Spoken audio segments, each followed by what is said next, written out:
নমস্কার, সকলে কেমন আছেন? আশা করি সকলেই অত্যন্ত পরিমাণে ভালো এবং সুস্থ আছেন। আজকের এই ভিডিওটিতে আমি দেখাতে চলছি যে এই ধরনের ছোট যেই ঘটগুলো হয়, এগুলো মূলত আমি পেয়েছিলাম শিবনিবাসে পুজো দিতে গিয়ে, যে বিক্রি হচ্ছিল দুধ গঙ্গা জল, এটা তারই একটা ঘট আমি নিয়ে এসেছিলাম বাড়িতে। তো এখানে দেখুন লাগছে 3টি ফেব্রিক কালার, হলুদ, আর এখানে নিয়েছি আমি লাল। লাল মূলত দুটি কালারের হয়ে থাকে, একটা ফেব্রিকের, একটা ক্যামেলের। এই ধরনের যে কোনো একটা লাল কালার বা এই ধরনের যে কোনো একটা রং পেলে আপনারা ইউজ করতে পারেন। আর লাগছে এখানে বেস কালার হিসেবে সাদা, আমি এখানে ক্যামেলের হোয়াইট কালার ইউজ করেছি। আর তোমরা যারা ভাবছো খুব কম পয়সায় এই ঘটে রং করতে চাও, তাহলে এই ধরনের ছোট ডোমসের যে রঙগুলো হয়, তুলি রং, এই রঙগুলো তোমরা ইউজ করতে পারো, এতেও বেশ ভালো কালার হয়। দেখিয়ে দিলাম কোন রঙগুলো। তবে এক্ষেত্রে একটা কথা, রং ইউজ করার পর এই ধরনের খাপড়িগুলো কিন্তু সবসময় আটকে রাখতে হয়। আমার রঙগুলো কিন্তু শুকিয়ে গেছিলো, তো এখানে আর ইউজ করছি তুলি হিসেবে 5 নম্বরের একটি তুলি, যেটা বেস কালার, এটা বড় কাজ কর্মের জন্য। আর এখানে কলকা ডিজাইনের জন্য নিয়েছি 000 সাইজের তুলি। তবে এক্ষেত্রে সোনায় 000 সাইজ কিন্তু তোমরা ইউজ করবে না, সেক্ষেত্রে এই ধরনের যে ব্রাশগুলো হয় এগুলো তোমরা ইউজ করতে পারো। এর একটি সুবিধা, রং করার পর এইভাবে খাপটিটা আটকে রাখতে পারো, তাহলে বেশ অনেক দিন যাবে। চলুন, ফার্স্টে আমরা ঘরটাকে নিয়ে নিয়েছি একটি গ্লাসের মধ্যে জল। ফার্স্টে আমরা সাদা কালার ওপেন করে সাদা কালারটা বেস কালার হিসেবে করে নেব। ফার্স্টে তুলিটা ধুয়ে নিচ্ছি, যে কোনো রং করার আগে কিন্তু তুলিটা ধোয়াটা কিন্তু আবশ্যক। তো চলুন, ফার্স্টে আমরা সাদা কালারটা দিয়ে বেস কালারটা কমপ্লিট করে নিই। তবে বেস কালার করার একটি গুরুত্ব হলো, যখন আপনি এর ওপর দিয়ে যে কোনো রঙই ইউজ করবেন, তখনই কিন্তু তার একটা চকচকে বা একটা উজ্জ্বলতা দেখতে পাবেন। এক্ষেত্রে আপনারা যদি ওই 20 টাকা রঙটা ইউজ করে থাকে, তাহলে আপনারা ফার্স্টে বেস কালার হিসেবে খড়ি মাটি ব্যবহার করতে পারেন। তো চলুন, ফার্স্টে পুরো সাদা কালারটা ভালোভাবে দিয়ে করে নিচ্ছি। তবে একটা কথা বলে রাখি, বেস কালার যেটা বলছি আমি, সেটা শুধুমাত্র আপনারা একটু জল ব্যবহার করবেন। তবে মাটির পাত্রটা একটু ভিজিয়ে নেবেন, মাটি যতটা পরিমাণে জল টানার ততটা টেনে নেবে। বাদবাকি তারপরেও আপনারা বেস কালার ইউজ শুরু করবেন। সেক্ষেত্রে জল যদি একটু বেশি টানে, সেক্ষেত্রে বেস কালারের সাথে একটু জল মিশিয়ে করতে পারেন। তো চলুন, আমাদের বেস কালার করা কমপ্লিট হয়ে গেছে।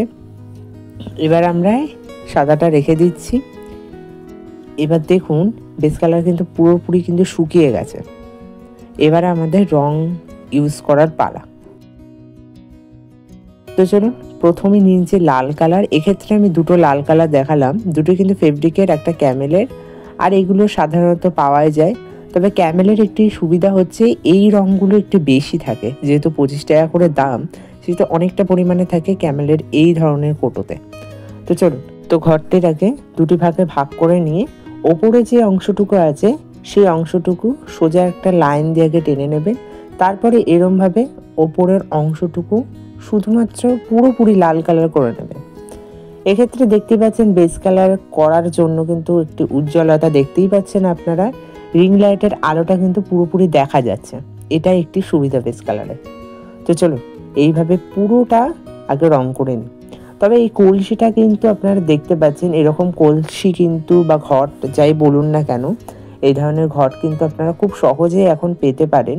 যে ইতু পুজো হচ্ছে, ইতু পুজোর ঘট কিন্তু বিসর্জন হয়ে গেছে, সেক্ষেত্রে যে কোনো পুকুর বা নদীতে গিয়ে একটু আশেপাশে খুঁজলেই কিন্তু আপনারা পেয়ে যেতে পারেন। এটা একটা টেকনিক বলে দিলাম তোমাদের উদ্দেশ্যে। তো চলো, ফার্স্টে পুরোপুরি রংটা করে নিই, তারপরে দেখা হচ্ছে। তো দেখতেই পাচ্ছেন, এরকমভাবে রং করে নেবার পরে যে ঘরটির মাথা যে অংশটা আছে, ওখানে কিন্তু এতটা অবধি রং করে নেবেন, তবে পুরো ভেতরটা করার দরকার নেই। এরপর আমরা নিয়ে নিয়েছি এখানে একটা হলুদ কালার, এটার দামও 25 টাকা। তো চলুন, এটা এবার রং করতে হবে। বাদ বাকি যে অংশটুকু ছিল, যে ঘরটির লাল রঙের নিচে যে অংশটুকু ছিল সাদা করে, এবার এইটা সোজাসুজি হলুদ কালারে লেয়ার করে দিতে হবে। এই রকমভাবে ধীরে ধীরে করবে, কেননা ঘটের বিভিন্ন ছোট ছোট ফুটো বা ছোট ছোট যে দেখতেই পাচ্ছে এরকম খাঁজ থাকে, এটা কিন্তু পুরো রঙটা করতে হবে, কেননা এটা রং না করলে ওপর থেকে তুমি যখন কলকা করবে তখন কিন্তু সেটা বেঁকে বা অসুন্দর দেখাতে পারে। তো এক্ষেত্রে খুব ধীরে ধীরে, এইটা হচ্ছে মেন কাজ, তুলির টান হচ্ছে খুব ধীরে ধীরে দিতে হবে, কেননা খুব তাড়াহুড়ো করে করলে কি হয় না, তোমার তুলির টানটা কিন্তু ঠিকঠাক হবে না, সেক্ষেত্রে তোমার দাগ যে লেয়ার বা লাইনগুলো সেগুলো কিন্তু বেঁকে যেতে পারে।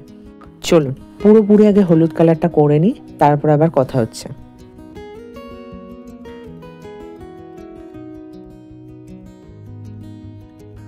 তো দেখতেই পাচ্ছেন পুরোপুরি কিন্তু আমাদের হলুদ কালারটা করা হয়ে গেছে।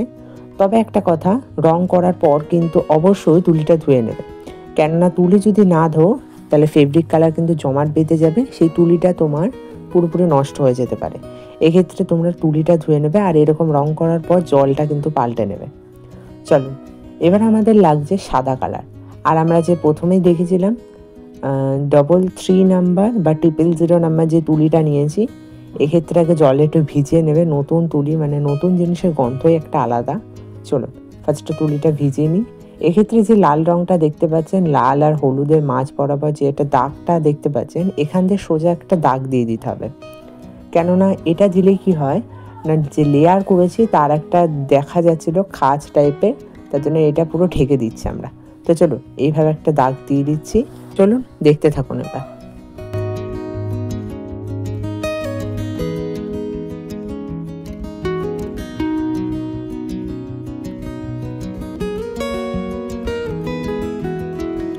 তো দেখতেই পাচ্ছেন আমাদের হলুদ আর লাল মাঝখানে বরাবর কিন্তু দাগটা দেওয়া হয়ে গেছে। এবারে তুলিটা নিয়ে এই লালের ওপরটা সাদা কালার দিয়ে পদ্ম টাইপের একটা ডিজাইন করে নিতে হবে।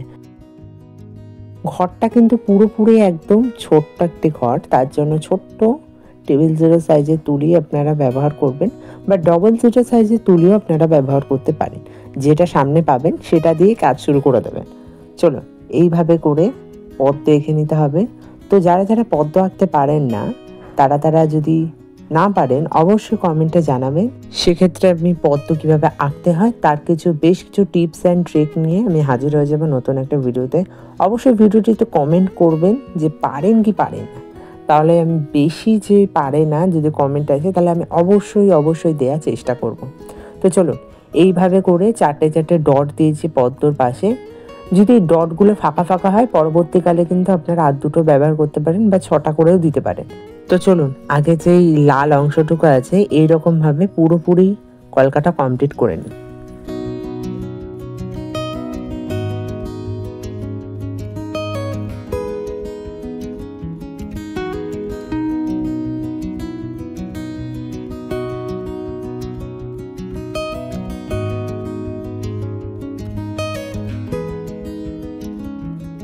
তো দেখতেই পাচ্ছেন আমাদের ওপরে যেই লাল অংশটুকু ছিল এখানে কিন্তু পুরোপুরি ডিজাইন কিন্তু কমপ্লিট হয়ে গেছে। বলা যেতে পারে এখন আমাদের সাদা রঙের কাজ পুরোপুরি শেষ। এখন আমাদের নিতে হবে লাল রং। লাল রং দিয়ে ছোট একটা পুটুলি দিয়ে এই রকমভাবে উল্টো এক এঁকে নিতে হবে। খুবই সহজ এটি করা, দেখতেই পাচ্ছেন এইরকমভাবে উল্টো এক এঁকে নেবেন। এবার যেটা করবেন তুলিটা দিয়ে এইরকমভাবে তুলিটা ঘুরিয়ে ধানের শীষের যে হয় যেগুলো ওরকমভাবে এইরকম সরু করে ডিজাইন করে নেবে। এক্ষেত্রে ডিজাইনটা অনেকটা মনে হবে গোলাপ ফুলের মতো। দেখতেই পাচ্ছেন এরকম ছোট করে ধানের শীষের যে ছড়াটা হয় সেরকমভাবে ডিজাইন করে নেবার পর ছোট করে 3টি পুটুলি দিয়ে দিতে হবে, তাহলেই কিন্তু আমাদের গোলাপ ফুলের যে ডিজাইনটা হয় সেটা কিন্তু পুরোপুরি কমপ্লিট। তো চলুন এরকমভাবে পরপর আরও কয়েকটি গোলাপ ফুলের ডিজাইন করে নিচ্ছি।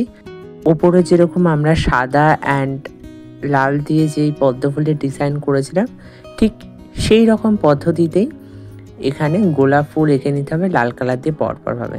তো চলুন পুরোপুরি ডিজাইনটা কমপ্লিট করে নিই, তারপরে আবার কথা হচ্ছে।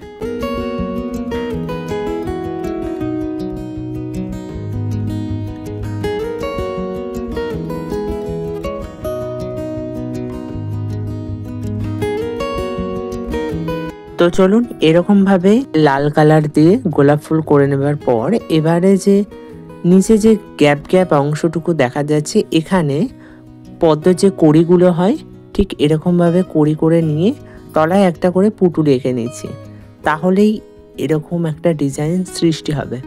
তো চলুন এরকমভাবে পুরোপুরি ডিজাইনটা করে নেবার পর তাহলেই কিন্তু আমাদের যে ঘর ডিজাইনটা পুরোপুরি এখন কমপ্লিট হয়ে গেছে। কেমন লাগছে অবশ্যই জানাবেন। ভিডিওটি যদি ভালো লেগে থাকে অবশ্যই একটি কমেন্ট করবেন আর ভিডিওটিতে একটি লাইক করে দেবেন, তাহলে এই ধরনের ভিডিও বানানোর আগ্রহ আমার বৃদ্ধি পাবে। তো চলুন দেখা হচ্ছে নতুন একটা ভিডিওতে। সকলে ভালো থাকবেন, সুস্থ থাকবেন। ধন্যবাদ।